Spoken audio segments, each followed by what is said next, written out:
다리우스 1세의 그 아들이 되는 사람이 크세르크세스 1세입니다. 성경에 누구라고요? 아하수에로 왕이 되겠습니다. 아하수에로 왕이 이제 즉위했을 때 이집트나 바벨론에 반란이 일어나 가지고 그 반란을 모두 이제 진압을 하게 되고요. 그 다음에 이제 다리우스 1세가 찬란한 문화는 이뤘지만 뭐에 실패했습니까? 그리스 정복에 실패를 했어요. 그래서 그가 이제 죽기 전에 아하수에로 왕에게 자기 아들에게 유지를 남겼습니다.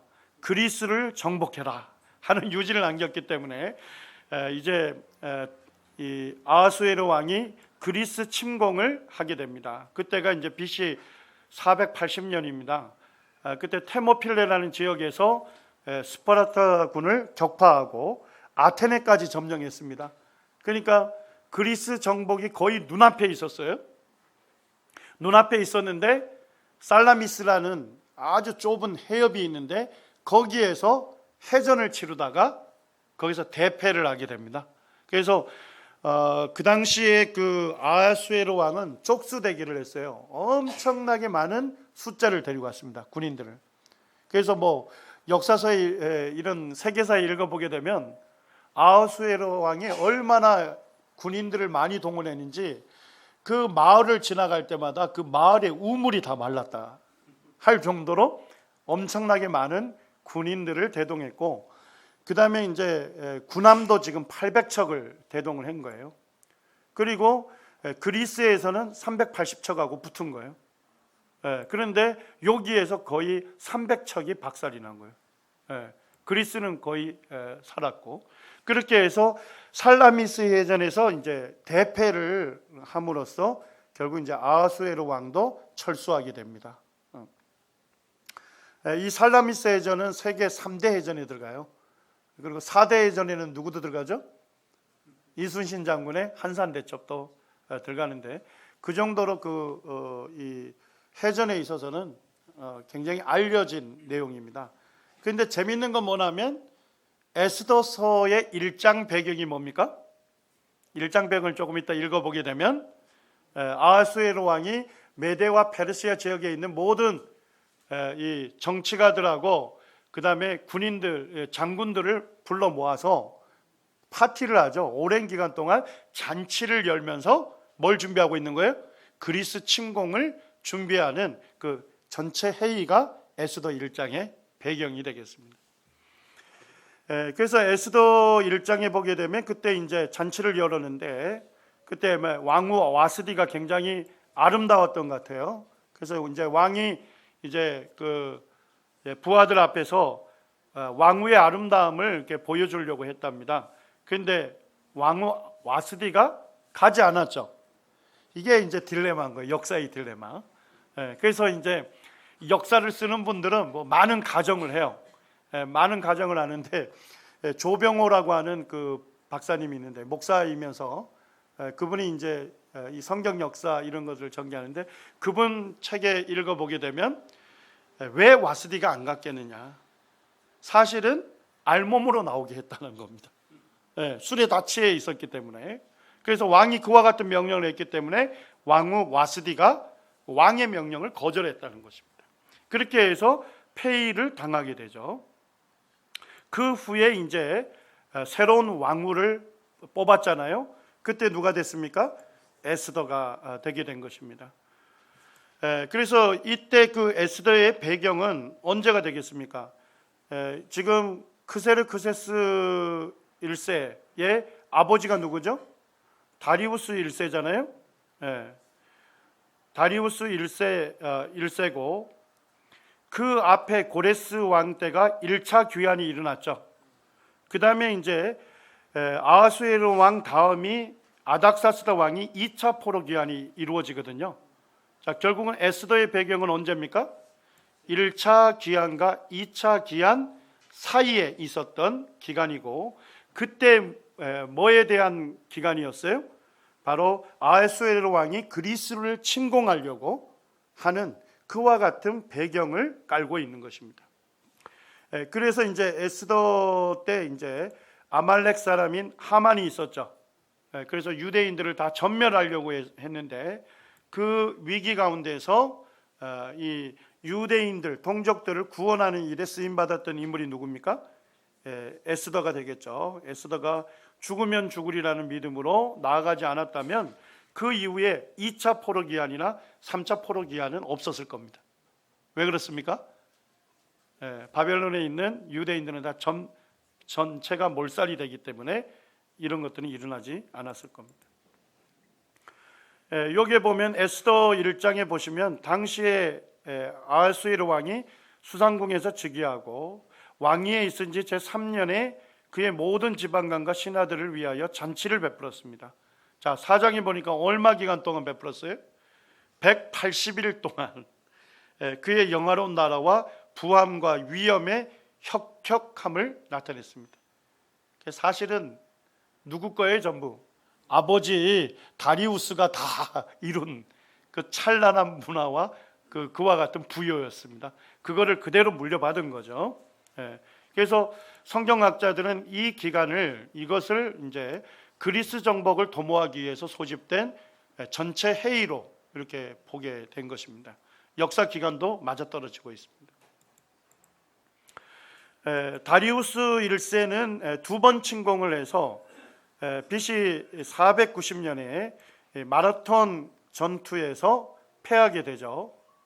그 다음에 이제 그의 아들인 크세르크세스 1세가 BC 480년에 사실은 육지는 거의 다 정복했지만 마지막 살라미스 해전에서 완패당함으로써 결국은 이제 그리스 침공이 이제 더 이상 이루어지지 않는 그와 같은 것들을 볼 수가 있습니다. 그 다음에 이제 아닥사스다 왕이 등장합니다. 역사에서는 또 뭐 라틴 그리스식 발음으로 하게 되면 아르타크세르크세스라고 한답니다. 동일한 인물입니다. 아닥사스다 1세 때도 이 아닥사스다 왕하고 그리스하고 국지적인 전쟁이 있었어요. 계속 있었지만은 누가 승리한 거예요? 그리스가 연전연승을 하게 됩니다. 그래서 결국은 칼리아스 평화 조약을 조인하게 되는데 결국 이 조약은 뭡니까? 페르시아가 절대 뭐하지 않겠다, 그리스를 침공하지 않겠다 하는 굴력적인 조약을 맺게 됩니다.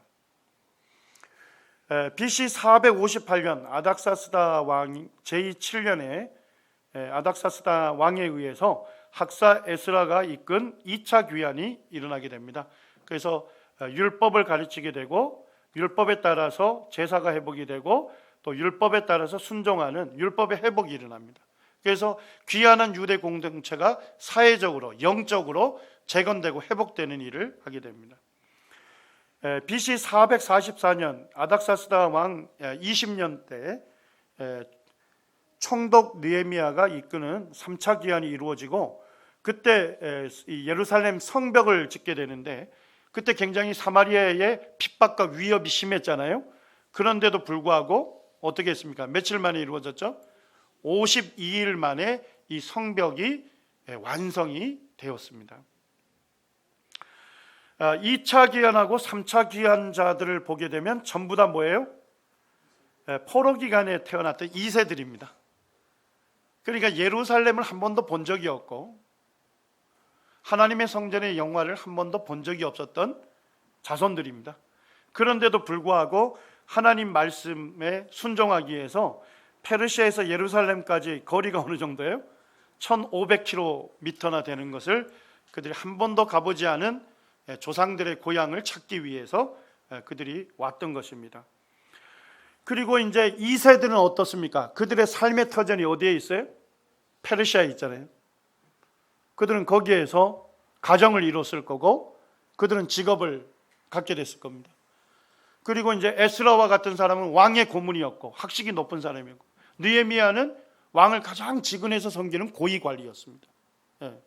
이렇게 이제 이들이 굉장한 부와 기득권을 갖고 있었음에도 불구하고 하나님 말씀에 순종하기 위해서 부와 기득권을 완전히 내려놓고 그들이 뭡니까? 하나님 말씀에 순종해서 하나님의 뜻을 이루기 위해서 예루살렘으로 그들이 귀환을 하게 된 겁니다.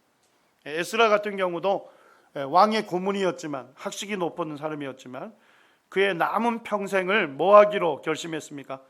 율법을 연구하고 그 다음에 율법을 준행하고 율법을 가르치는 일에 전념하기 위해서 예루살렘으로 돌아왔던 것입니다. 아까 첫 시간에 제가 말씀을 한번 드렸던 건데요. 이게 이제 페르세폴리스의 궁전에 있는 벽에 새겨진 것입니다. 아닥사스다 왕인데요. 뒤에서 술병을 잡고 있는 이 간원, 누구일 가능성도 있다. 후보 중에 느헤미야일 가능성이 있습니다. 느헤미야 2장 1절에 보게 되면 아닥사스다 왕 제20년 니산월에 왕 앞에 포도주가 있기로 내가 그 포도주를 왕에게 드렸는데 이전에는 내가 왕 앞에 뭐가 없었습니까? 수심이 없었어요. 그의 형제 중에 한 명이 예루살렘을 방문했는데 예루살렘에 갔더니까 예루살렘 성이 완전히 파괴가 되고 성문이 완전히 불타고 거기에 남아있는 유대 동족들이 엄청난 핍박을 받는 것을 느헤미야에게 알려준 겁니다. 그래서 느헤미야는 너무나도 마음에 고통을 느끼고 이제 그의 마음 가운데 이 예루살렘으로 돌아가고자 하는 마음이 있었던 거예요. 그 이제 왕 앞에 술을 따라 드리는데 그의 얼굴에 뭐가 가득 찬 거예요? 수심이 가득 찬 거예요. 그러니까 이제 이 왕이 뭐라 합니까? 아닥사스다 왕이, 야, 너가 질병이 없는데 왜 너가 그렇게 수심이 가득하냐? 그러니까 느헤미야가 화들짝 놀라면서 왕은 만세수 하옵소서. 자, 이게 뭐의 배경입니까? 왕이 뭘 의심하고 있어요? 야, 너가 질병이 없는데 왜 너의 얼굴에 수심이 가득하냐? 혹 너가 나를 암살하고자 하는 의도가 있느냐? 이와 같은 배경을 갖고 있는 거예요. 그래서 느헤미야가 그것이 아니라 왕은 만세수를 하십시오. 내가 수심이 가득한 이유가 무엇인지에 대해서 얘기를 하게 됩니다. 그러니까 이제 아닥사스다 왕이 이제 느헤미야의 청을 들어줍니다. 그래서 그 청은 뭐예요? 내가 어떻게 해줬으면 좋겠느냐 하니까 느헤미야가 잠시 하나님께 기도를 하고 하나님의 도움을 힘입어서 예루살렘 성을 건축하게 하옵소서. 이렇게 함으로써 9절에 보게 되면 아닥사스다 왕이 뭘 내립니까? 조서를 내려서 결국 3차 귀환이 일어나게 된 것입니다. 그 이후에 이제 왕들은 성경에 등장하지 않습니다. 크세르크세스 2세가 유일한 이제 적자였고 황태자로 즉위했지만 45일 만에 암살을 당하게 됩니다. 그리고 이제 다리우스 2세가 왕이 됐고요. 다리우스 2세 때에 30년 가까운 펠로폰네소스 전쟁기와 겹칩니다. 이게 뭔 얘기냐면 그리스가 이제 그리스하고 페르시아하고 몇 번 붙었습니까? 세 차례 붙어서 그리스 연합군이 승리했죠. 자, 승리한 다음에 아테네가 독주하게 된 거예요. 이 세 번의 전쟁을 주도한 사람이 아테네인데, 아테네 도시국가였는데 아테네가 이제 그리스 전체에 영향을 미치게 된 거예요. 아테네가 이제 독주를 하니까 스파르타에서 못 본 거예요. 그래서 아테네가 주도하는 동맹이 델로스 동맹이고 스파르타가 주도하는 동맹이 펠로폰네소스 동맹이었습니다. 그 두 동맹 간에 전쟁이 일어나요. 그러니까 자기들끼리 뭐 하는 거예요? 물고 물리는 전쟁을 하게 되는데 그거를 뭐라 하죠? 펠로폰네소스 전쟁이랍니다. 이때 이제 최종적으로 승리를 누가 하게 됩니까? 스파르타가 하게 되는 거예요. 그래서 이제 스파르타가 그리스 전체에 영향력을 미치게 된 겁니다.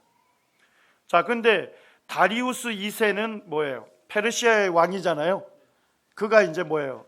은근히 뭐를 지원해 준 거예요? 스파르타를 지원해 주게 된 겁니다. 그래서 스파르타가 승리함으로써 과거 그리스에서 빼앗긴 소아시아 섬들, 그것들을 지배권을 점차 회복하게 된 것입니다. 그 다음에 이제 아닥사스다 2세가 등장하면서 전면적인 붕괴가 일어나는데, 자, 이것도 뭐예요? 왕자의 난이 또 일어난 거예요. 여기도 보면.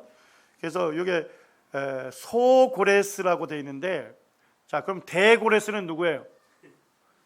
고레스 대왕을 대고레스, 똑같은 이름을 가졌기 때문에 역사에서는 소고레스라고 합니다. 그래서 소고레스하고 아닥사스다 2세 간의 왕자의 난이 이제 형제들 간에 싸우게 되고요. 그때 이제 이집트에서는 타코스라고 하는 이 파라오가 통치하고 있었는데, 이 타코스가 이 페르시아를 정복하고자 하는 야심이 있었어요. 그래서 이제 시리아로 진군했지만, 또 연합군을 형성했지만, 이제 이집트에 폭동이 발생이 되면서 타코스가 돌아가게 됩니다. 그러면서 이제 페르시아가 한숨을 돌리게 된 거죠. 그 다음에 이제 아닥사스다 3세가 잠시 국력을 회복하고 또 BC 343년에는 이집트를 재정복하게 되는데, 그렇지만은 이제 페르시아의 환관 중에 아주 권력력이 강한 환관이 있었습니다. 바고아스에 의해서 아닥사스다 3세가 독사를 당하게 됩니다. 그러면서 이제 아르세스가 세워졌지만 아르세스도 이제 또 독사를 당하게 되고, 최종적으로 이제 다리우스 3세가 등장하게 됩니다. 이 다리우스 3세가 페르시아 제국의 몇 번째 왕이에요? 마지막 왕이 되는 것입니다. 마지막 왕이 되는데, 이때 이제 마케도니아에는 BC 338년에 필립 2세가 등장합니다. 필립 2세. 필립 2세가 등장하는데, 자, 아까 보니까 스파르타가 독주했었죠. 그래서 스파르타하고 테베라고 하는 도시 국가가 레욱투라 전투를 하게 됩니다. 자, 여기서 누가 이깁니까? 테베가 이기면서 독주하게 되죠. 자, 그때 이제 그리스의 위쪽 지방 마케도니아가 되겠죠. 그리스 도시 국가들은 마케도니아는 뭐랄까, 주변에 있는 민족 정도 취급했어요. 오랑캐 정도로. 그래서 이 마케도니아는 이제 필립 2세에 의해서 굉장히 강성해지게 됐습니다. 테베하고 마케도니아에서 하고 전투를 하게 되는데, 이 전투가 카이로네아 전투입니다. 발음이 좀 힘드네요. 카이로네이아 전투. 이제 좀 됩니다. 카이로네이아 전투에서 어디가 승리하게 됩니까? 필립 2세가 승리하면서 마케도니아가 독주하게 돼요. 그리스 전역을 통일하게 됩니다. 하나의 왕국으로 세우게 됩니다. 그러면서 이제 필립 2세가 고린도에서 이제 내가 페르시아를 정복하겠다 선언을 했는데, 그때 어떻게 됩니까? 바로 암살을 당해요. 그러면서 그의 아들인 누가 등장하게 됩니까? 알렉산더가 20세에 페르시아의 그리스의 왕으로 등장하게 된 거예요. 참, 그때 또 누구도 함께 왕이 됐어요. 페르시아에서는 다리우스 3세가 왕이 됐어요. 그런데 5년 뒤에는 이들의 운명이 완전히 갈리게 됐죠. 두 사람이 전투에서 3번 다 알렉산더가 승리함으로써 페르시아 제국이 제국의 문을 닫게 됩니다. 페르시아 제국과 관련된 왕들의 역사가 쭉 정리되어 있는데 한번 보시기 바랍니다. 지금까지 한 부분들이고요. 붉은색으로 표기된 그런 왕들이 성경에 직접 등장하는 왕들이 되겠습니다.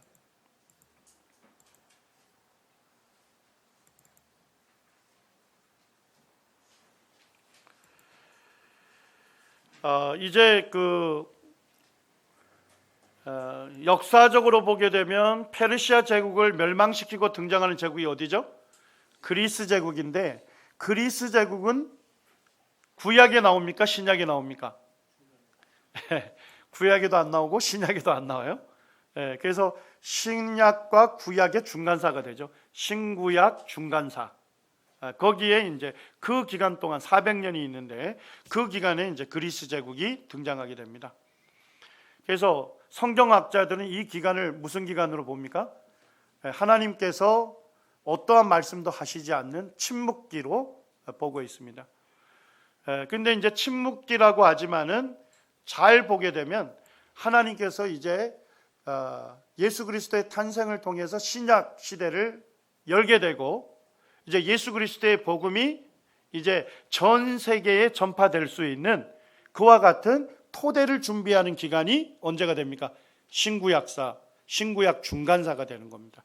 그래서 이 신구약 중간사를 잘 이해해야만 신약의 배경을 잘 이해할 수 있습니다. 그리고 이때 이제 이 신구약 중간사일 때 마카피라고 하는 혁명이 일어나게 되고 유대가 100년 동안 독립을 하게 됩니다. 이것이 이제 신구약 중간사에 나와 있습니다. 그러니까 신구약 중간사라고 할 때는 BC 331년 그리스 제국이 등장하고 그 다음에 예수님의 탄생기까지를 신구약 중간사다 이렇게 얘기할 수 있습니다. 신구약 중간사에 있었던 요 내용들을 여기에 써놨습니다. 그리스 제국의 알렉산더 대왕이 등장하게 되고 알렉산더 사후에 몇 개 왕국이 됐다고요? 4개 왕국 중에서 유대하고 관련된 왕국이 있습니다. 유대 아래쪽에 이집트 있죠. 거기에 프톨레미 장군이 가서 프톨레미 왕조를 세웁니다. 그 다음에 이제 유대 위쪽에 시리아, 바벨론이 있죠. 그쪽으로는 셀루코스 장군이 왕조를 세우게 됩니다. 그거와 관련된 내용들이 전개가 됩니다. 그리고 셀루코스 왕국에서 유대를 핍박하게 됩니다. 특별히 그 안티오쿠스 4세라고 하는 왕이 이 유대를 핍박해요. 성전의 제사를 못 드리게 하고 그 다음에 유대인들이 가장 부정한 동물을 뭐로 봤습니까?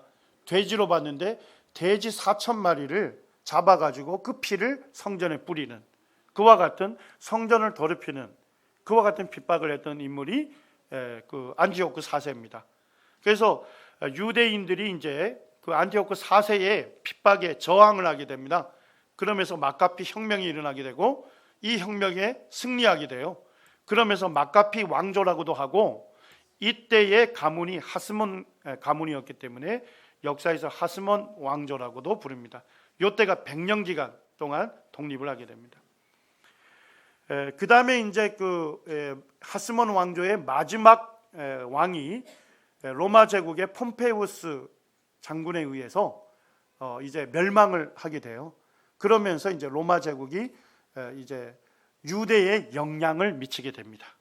이런 이제 배경이 신구약 중간사에 나오고 있습니다. 우리가 신구약 중간사를 이해해야 할 게 뭐냐면 신약의 배경이 되는 그 내용들이 거기 다 있는 거예요. 우리가 이제 예수님 시대 딱 들어가면 뭐가 나오죠?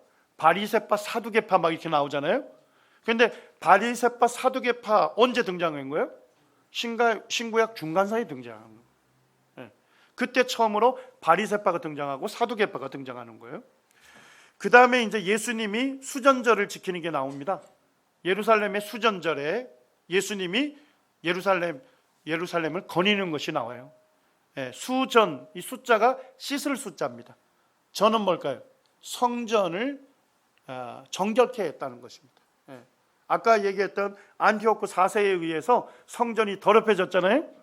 그리고 이제 마카피 혁명에 의해서 예루살렘을 정복하면서 이제 이 성전을 정결케 한 거예요. 성전에 꺼진 불을 다시 어떻게 한 거예요? 불을 밝히면서 성전 제사가 회복이 된 겁니다. 그 절기를 수전절이라고 하는 겁니다. 그 다음에 이제 복음서와 사도행전에 보면 유대의 왕들이 나타나죠. 그들의 이름이 대부분 뭡니까? 헤롯 이름이 나오잖아요. 그래서 뭐 헤롯 대왕이 나오고 뭐 헤롯 아그리빠가 나오고 아그리빠 1세가 나오고 2세가 나오고 뭐 이렇게 쭉 헤롯의 가계들이 등장합니다. 그걸 이해하려면 신구약 중간사를 이해해야 합니다. 그 다음에 이제 사도 바울이 세계로 복음을 전하게 될 때 어디에 항상 가는 도시마다 최초로 복음을 어디에서 전합니까? 해당에서 전합니다. 사도 바울이 가는 곳마다 유대인 해당이 있었어요. 그리고 유대인들은 해당을 중심으로 구약 성경을 연구하고 구약 성경을 말씀대로 지켰던 거죠. 자, 그러면 이 유대인들은 뭐에 능통한 사람들이에요? 하나님 말씀에 능통한 사람들이었기 때문에 이미 준비된 사람들, 준비된 영혼. 그래서 이제 사도 바울은 구약 성경에서 말씀하는 그리스도, 그가 누구다? 예수님이다. 구약 성경에 그리스도가 오실 것을 예언되어 있는데 그 모든 예언이 누구에게 성취됐다? 예수님에게서 완전히 성취됐다는 것을 증명해 보였습니다. 그리고 예수 그리스도를 믿도록 그들에게 권했습니다. 그래서 처음에 뭐가 세워진 거예요? 가는 도시마다 교회가 세워진 거예요. 그러니까 교회가 세워지는데 지대한 영향을 미쳤던 인물들이 뭐예요? 유대인들이란 말이죠. 유대인들이 복음을 최초로 그 도시에서 믿고 교회가 세워지고 그들을 통해서 어디로 복음이 전해진 거예요? 이방인들에게 복음이 전파가 된 겁니다. 자, 그러면 어떻게 이 사도 바울이 복음을 전할 때 도시 곳곳에 유대인들이 있었느냐? 유대인들이 어떻게 된 거예요? 그 당시에 전체적으로 그리스 제국 전체에 흩어져 있었다는 거죠. 이것을 이해하려면 뭘 이해합니까? 신구약 중간사를 이해해야만 알 수 있는 것입니다. 지금까지 그리스가 등장하기 전까지는 고대 근동에서 가장 오랫동안 강자로 부강됐던 나라가 어디죠? 애굽입니다. 이집트. 그리고 이제 여기 메소포타미아 지역에서는 새로운 주인들이 계속 바뀌었죠. 아시리아, 바벨론, 메데페레스 계속 바뀌었습니다. 그래서 아시아 대륙하고 어떻게 보면 아프리카 대륙의 어떻게 보면 전쟁이었죠. 세력 다툼이었습니다. 그래서 이쪽이 세지면 누굴 치러 갑니까? 이집트를 치러 가면서 어디 거쳐야 돼요? 이스라엘을 거쳐야 하는 거예요. 이집트가 강해지면요, 이제 이쪽 메소포타미아 지역으로 가야 되겠죠? 가면서 어디 거쳐요? 이스라엘을 거쳐요. 그래서 성경의 역사가 결국 어디의 역사예요? 세상 한복판, 세계에서 한복판에서 일어난 역사다 하는 것을 우리가 확실하게 살펴볼 수 있는 거죠. 그리스 시대로 가면서 이제 어디가 이제 등장하게 됩니까? 유럽 제국이 등장하게 되는 거예요. 그래서 유럽 제국이 등장하면서 그리스의 알렉산더가 아시아 대륙을 치고 또 어디를 칩니까? 이집트를 치게 되는 거죠. 그러면서 어디에 영향을 주죠? 이스라엘과 관련된 역사가 전개가 되는 것입니다. 그래서 결국 성경의 역사는 세계사 중심에서 일어난 역사다 하는 것을 우리가 알 수가 있는 것입니다. 그리고 이제 그리스 시대에 의해서 어떤 문명이 탄생합니까? 헬레니즘 문명이 탄생해요. 쉽게 말씀드리면 그리스는 어디의 문명이에요? 서양의 문명입니까? 동양의 문명입니까? 서양의 문명이죠. 자, 그런데 그리스가 아시아를 통합하죠. 아프리카 통합하죠. 그럼으로써 동서양의 문명이 어떻게 되죠? 통합이 일어나게 되는 겁니다. 이것을 우리가 헬레니즘 문명이라고 얘기를 하는 것입니다. 그리스 시대를 네 개의 시대로 구분할 수 있겠습니다. 알렉산더 대왕의 등장과 죽음까지를 다룰 수 있고요. 알렉산더가 죽음 이후에 이제 후계자들이 많은 장군들이 있었어요. 처음에는 7명의 장군이 난투를 벌입니다. 그러다가 최종 4명의 장군만 살아남습니다. 그렇게 의해서 그들에 의해서 4개의 왕국이 세워지는 거죠. 이것을 역사에서는 뭐라 합니까? 디아도키 시대다 이렇게 얘기합니다. 자, 우리 중국으로 보면 무슨 시대와 같습니까? 춘추 전국 시대가 그때 벌어진 겁니다. 그 다음에 이제 4개 왕국 중에 유대와 관련이 있었던 왕국이 프톨레미 왕국인데, 프톨레미 왕국이 초기에 유대를 통치하게 됩니다. 유대가 프톨레미 왕국의 복속이 됐다가 BC 198년에 바니아스라고 하는 전투가 있습니다. 이게 이제 셀루코스 왕국하고 프톨레미 왕국이 붙었던 전투예요. 자, 이 전투에서 누가 승리했을까요? 셀루코스 왕국이 승리하게 됩니다. 자, 그러면서 프톨레미 왕국에 복속됐던 유대가 어디로 복속이 될까요? 셀루코스 왕국으로 복속이 되는 거예요. 이게 이제 그리스 시대에 있었던 사건이 되겠습니다. 그리고 BC 167년은 이제 셀루코스 왕국의 그 핍박, 유대인 핍박에 맞서서 마카피 혁명이 일어난 시점이 되겠습니다. BC 167년이 됩니다. 이때까지의 역사를 보겠습니다. 알렉산더 대왕이 등장한 그 배경을 보게 되면 이미 이제 페르시아의 두 명의 왕이 그리스와 세 차례의 전쟁을 이루게 되죠. 그때 모두 다 그리스가 승리하게 됩니다. 그리고 이제 스파르타와 아테네가 그리스의 그 도시국가 중에 가장 강력했거든요. 그런데 펠로폰네소스 전쟁을 하면서 자멸의 길을 걷게 된 거죠. 이 틈을 타서 이제 마케도니아의 필립 2세가 강력하게 된 것입니다.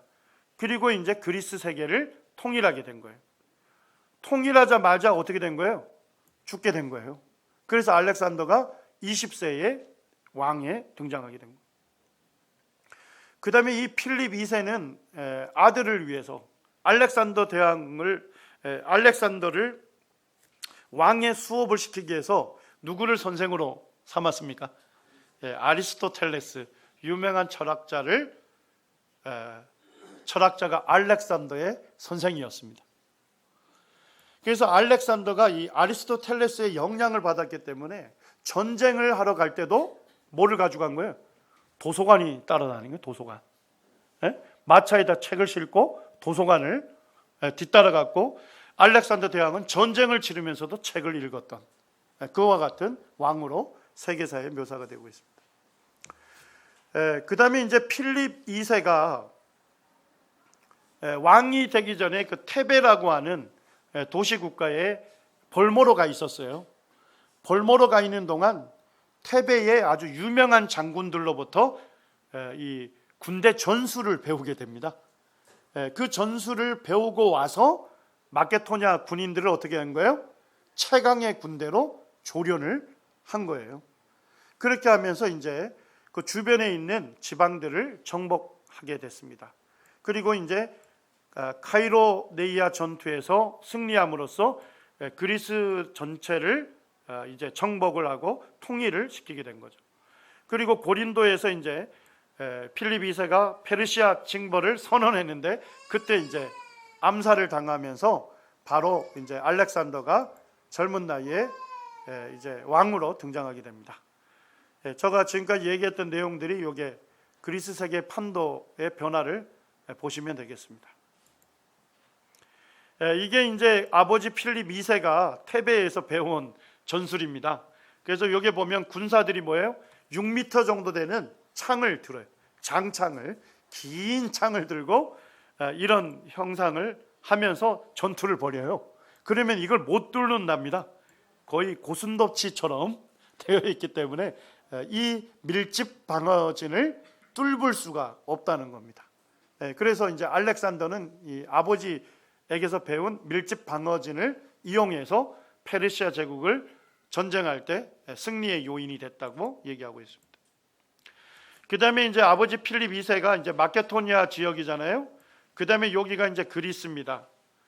그래서 필립 2세는 이제 이 마케도니아 군인들을 강력하게 한 다음에 이제 일리아 지역, 트라키아 지역, 테살리아 지역을 정복함으로써 그리스를 정복하게 됩니다. 이제 20세의 알렉산더가 즉위하게 되죠. 젊은 왕이 즉위했으니까 그리스 전역에서 뭐가 일어났겠어요? 반란이 일어나게 됩니다. 그래서 2년 동안 반란을 진입하는데 시간을 보냅니다. 그리고 이제 23세가 됐을 때 페르시아 원정길에 오르게 됩니다. 알렉산더는 천재 전술가로 알려져 있습니다.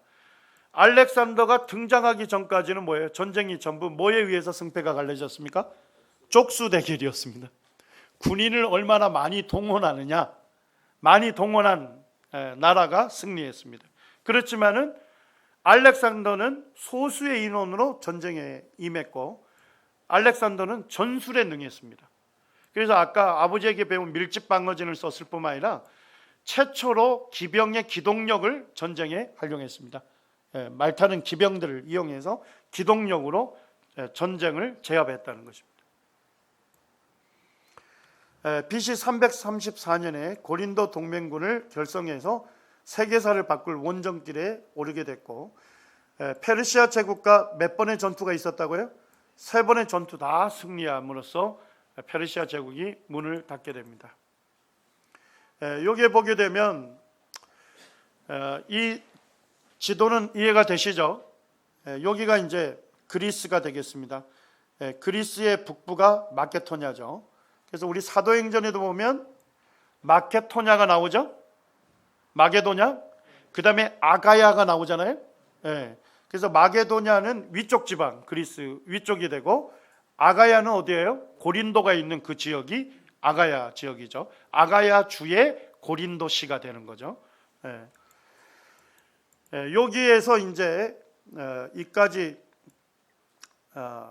트라키아까지 아버지가 다 정복을 했기 때문에 이제 알렉산더가 이 트라키아에서 해협을 건넙니다.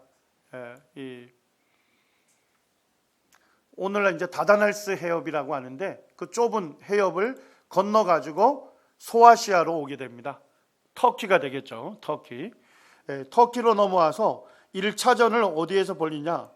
터키로 오자마자 그라니쿠스 강이 있는데 그 그라니쿠스 강에서 다리우스 3세하고 전쟁을 해서 누가 승리하겠습니까? 알렉산더가 승리하게 됩니다. 그리고 이제 더 진행이 되면서 시리아 북쪽에 보면 이수스 지역이 있는데 이 이수스에서 전쟁을 다시 2차전을 치러요. 그런데 다리우스 3세가 대패를 하게 됩니다. 대패를 하고 뭐예요? 그때 어머니도 계셨고 자기 아내인 왕후도 있었고 왕자들도 있었는데 다 팽개치고 혼자 도망을 가버려요. 그 정도로 한급한 상황이 벌어지게 됩니다. 역사에 보게 되면 알렉산더가 굉장히 인격적인 사람이었던 것 같아요. 그래서 다리우스 그 왕의 어머니, 그 다음에 아내, 왕자들을 그대로 그 왕의 대접을, 왕족의 대접을 해줬고 잘 보살펴 주었다고 세계사에는 기록되어 있습니다. 이수스 지역에서 대승을 한 다음에 이제 다리우스 3세는 도망을 가기 시작했어요. 했는데 이 알렉산더 대왕은 다리우스 3세를 쫓지 않고 이집트 정벌을 계획하게 됩니다. 그래서 이수스에서 전쟁에서 승리하니까 그 소문이 어디에 다 퍼진 거예요? 페니키아의 도시 국가들에게 다 퍼졌겠죠. 그래서 이제 페니키아의 도시 국가들이 다 항복을 합니다. 자, 근데 아까 우리 이미 다뤘죠. 누구만 항전을 해요? 두로만 항전을 해서 아까 그 두로의 멸망에 대한 것이 알렉산더 대왕에 의해서 세세하게 성취가 된 것이죠. 그리고 이제 이집트를 정벌하게 된 겁니다. 그 다음에 이제 다시 돌아와서 이제 다리우스 3세를 쫓고 가우가멜라에서 여기에서 3차 전투를 하게 되죠. 여기에서 이제 또 대승을 하게 됩니다. 대승을 하고 다리우스 3세는 계속 도망을 가게 되고 그러다가 이제 박트리아라고 하는 그 지역에서 자기의 부하 장수인 박트리아 태수에 의해서 다리우스 3세가 암살을 당합니다. 그래서 이제 알렉산더는 여유 있게 뒤쫓아가면서 바벨론 수도였던 바벨론을 접수하고 수산을 접수하고 페레스폴리스라고 하는 큰 수도였던 도시들을 다 접수하고 그 다음에 이제 박트리아 태수를 잡아서 그를 죽입니다. 그를 죽임으로써 이제 이 페르시아 제국이 멸망하게 되는 거고 어디까지 도달하게 됩니까? 인도인 인더스 강가까지 도달하게 됩니다. 그리고 이제 알렉산더는 거기서 마치지 않고 어디까지 가기 원했어요? 인도를 계속 정벌하기 원했어요. 인더스 강을 건너서. 그런데 부하 장군들과 군인들이 너무 오랜 기간 동안 전쟁을 했잖아요. 그래서 왕에게 종군 거부를 하게 됩니다. 그래서 어쩔 수 없이 알렉산더가 다시 돌아옵니다. 다시 돌아와서 바벨론 도시에 도달했을 때, 도시 바벨론이 왔을 때 역사에서는 고열로 사망했다 이렇게 되어 있습니다. 그래서 아마도 말라리아에 걸려서 알렉산더가 고열로 사망한 것이 아닌가 하는 것이 정설이고, 그 다음에 또 다른 썰은 이제 아마도 부하 장군 중에 이 알렉산더를 독살했을 가능성도 제기를 하고 있습니다. 여기에서 이제 아까 내용이었던 이수스 지역에서 승리한 다음에 페니키아 도시 국가들이 항복했다고 되어 있죠. 두로의 7개월 공격이 끝났습니다. 그 다음에 이제 가자 지역이 어딘지 아시죠? 블레셋, 가사를 얘기하죠. 가사에서 한 2개월 정도 또 전쟁을 하게 됩니다. 가사에서도 이 사람들이 저항을 했기 때문에 2개월 정도 되고, 이집트에 갔을 때는 무혈 입성을 하게 됩니다. 이집트 사람들이 알렉산더를 대환영을 하게 돼요. 그래서 이집트가 자연스럽게 그리스 제국으로 편입이 된 거죠.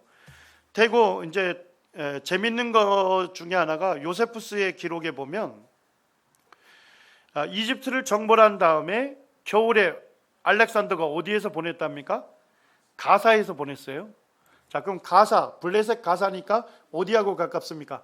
예루살렘하고 가깝습니다. 그런데 알렉산더의 정복을 아무리 봐도 어디를 파괴한 건 안 나와요? 예루살렘 파괴한 내용이 전혀 없습니다. 예루살렘만 빗겨나갔어요, 알렉산더한테.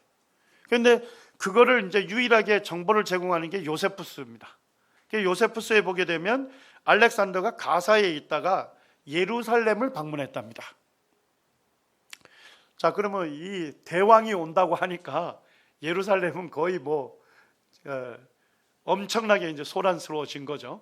그런데도 그 당시에 대제사장이 야뚜아입니다. 느헤미야 12장 11절에 보면 구약 성경의 마지막으로 대제사장으로 등장하는 인물이 야뚜아입니다. 그때 야뚜아가 있었는데, 야뚜아가 제사장 무리들을 거닐고 또 유대 백성들을 거닐고, 자기는 뭐예요? 대제사장 복을 입고, 대제사장 복 아시죠? 굉장히 화려하잖아요. 화려한 대제사장 복을 입고서 누굴 마중 나간 거예요? 알렉산더를 마중 나갔답니다. 근데 알렉산더가 야뚜아 대제사장을 보자마자 대제사장에게 절을 했다는 거예요. 그래서 그리스의 부하 장군들이 알렉산더에게 왜 당신이 저 대제사장에게 절을 했느냐 했더니까, 알렉산더가 마케도니아에 있을 때 페르시아를 어떻게 정벌할 것인가 고민하고 있었다는 거예요. 그런데 꿈을 꿨다는 거예요. 느부갓네살하고 비슷해요. 꿈을 꿨는데 그 꿈에 자기가 봤던 그 대제사장 복을 입은 인물이 나타났다는 거예요. 그러면서 이 알렉산더에게 격려를 했다는 겁니다. 페르시아를 정벌해라 하는 격려를 받고서 알렉산더가 페르시아 정복길에 오르게 됐다는 거예요. 그래서 알렉산더는 그가 누구일까 했겠죠. 그런데 야뚜아를 딱 보니까 자기가 꿈에서 본 인물이라. 그래서 이제 그가 절을 했다고 되어 있고, 야뚜아와 함께 성전에 들어가서 하나님께 제사를 드렸다 하는 기록이 남아 있습니다. 그런데 역사가들은 이거 안 믿으려고 자꾸 노력하더라고요. 왜서요? 요세푸스의 기록에만 남아 있는 거예요. 다른 역사가들이 기록한 것에는 그 보증하고 있는 그 증거들이 없어서 역사가들은 안 믿으려고 하는데, 그런데도 불구하고 저는 굉장히 신빙성이 있다고 생각합니다. 왜냐니까 알렉산더 대왕이 이 예루살렘을 거기에 파괴했다거나 뭐 이런 핍박을 했다거나 이런 것들이 없는 걸 보면 굉장히 가능성이 있는 얘기다, 이렇게 볼 수 있습니다. 그 다음에 이제 어떻게 이제 마지막 멸망시켰는지는 다 다뤘죠.